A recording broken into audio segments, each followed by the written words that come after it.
আজি গৰু বিহু কোকৰাঝাৰৰ গেন্দ্ৰাবিলৰ দুৰদুৰীয়া বিলত পৰম্পৰা ৰক্ষা কৰি শনিবাৰে পুৱা ৮ বজাত ৰাইজে গৰুক গা ধুৱাই গৰু বিহু পালন কৰে। চতৰ সংক্ৰান্তিৰ দিনা ৰাজ্যজুৰি অসমবাসীয়ে পৰম্পৰা অক্ষুণ্ণ ৰাখি উলহ মালহেৰে উদযাপন কৰিছে গৰু বিহু।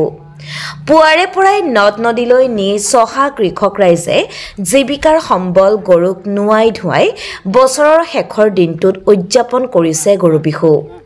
ৰাজ্যৰ বিভিন্ন প্ৰান্তৰ লগতে কোকৰাঝাৰ চহৰৰ নিলগৰ গেন্দ্ৰাবিলৰ ৰাইজে দুৰদুৰীয়া বিলত পালন কৰে গৰু বিহু।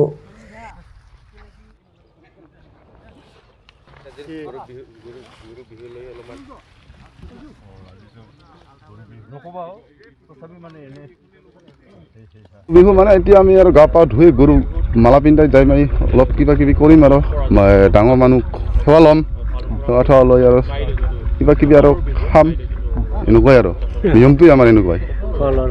খোৱা লোৱা হ'ব, পিছত গা পা ধুই এনেকুৱাই আৰু নিয়ম এইটোৱেই।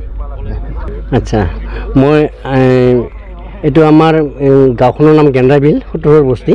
সকলোৱে প্ৰতি বছৰে আমি এনেকুৱা সময়ত চৈত্ৰ মাহৰ শেষ সংক্ৰান্তিত আমি মানে এনেকুৱা উদযাপন কৰোঁ। মানে গৰু বিহুতো আজি গৰু বিহু সকলো গৰুবিলাক যিমান গৰু আছে আমি আনি পেলাই গা পা ধুই সিহঁত ফুলৰ মালা পিন্ধাই পেলাই চিঙত মিঠাতেল দিওঁ আৰু সিহঁতে নতুন দানা লাও বেঙেনা কচু আদি সিহঁতক খুৱাই পেলাই মানে আমি সিহঁতক মানে শান্তি কৰোঁ আৰু পেট ভৰাই খুৱাওঁ সিহঁতে যাতে ভালে ভালে থাকে বুলি আমি আশীৰ্বাদ কৰোঁ আৰু কি এইটোৱে। আৰু এনেকুৱা অৱস্থা মানে আমি প্ৰতি বছৰে আমাৰ ৰাইজে এইটো পৰম্পৰা, এইটো মানে ফুল 7 ধৰণৰ ফুল মানে গছৰ পাত, নিম পাত,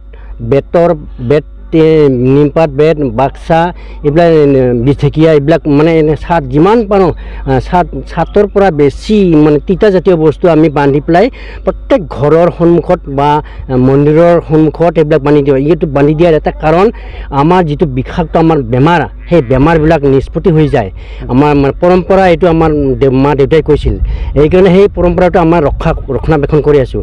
তাৰপিছত সেনেকৈ কৰি পেলাই আমি গৰুবিলাকক গা পা ধুই পেলাই খুৱাই বোৱাই ফুলৰ মালা পিন্ধাই আকৌ মানে কি কয় ইহঁতক মানে দানা পানী দি পেলাই নতুন পঘা লগাই গোহালিত বান্ধি দিম। সন্ধিয়া জাক দিয়ে, জাকটো কিয় দিয়ে দাদা? কোনটো? এই তুগুৰি দিয়ে।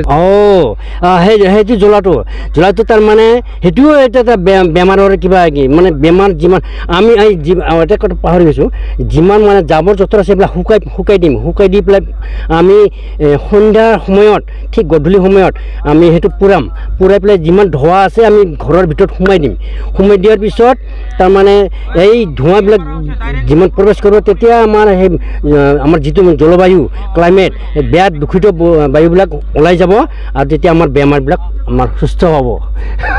এনেকুৱা এটা পৰম্পৰা আছে, সেইটো ক'ব বুলি পাহৰিছোঁ মই।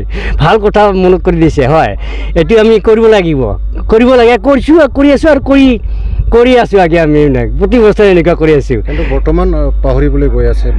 পাহৰা অৱস্থা নৱশ্যে মানে কিছুমানে মানে নকৰেতো, কিন্তু আমাৰ চতুৰ্থৰ মানুহখিনি প্ৰায় কৰে।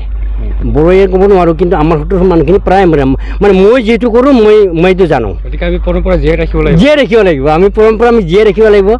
গতিকে আমি এইটো খুব ভাল প্ৰগ্ৰাম, এইটো ভাল লাগিছে আৰু।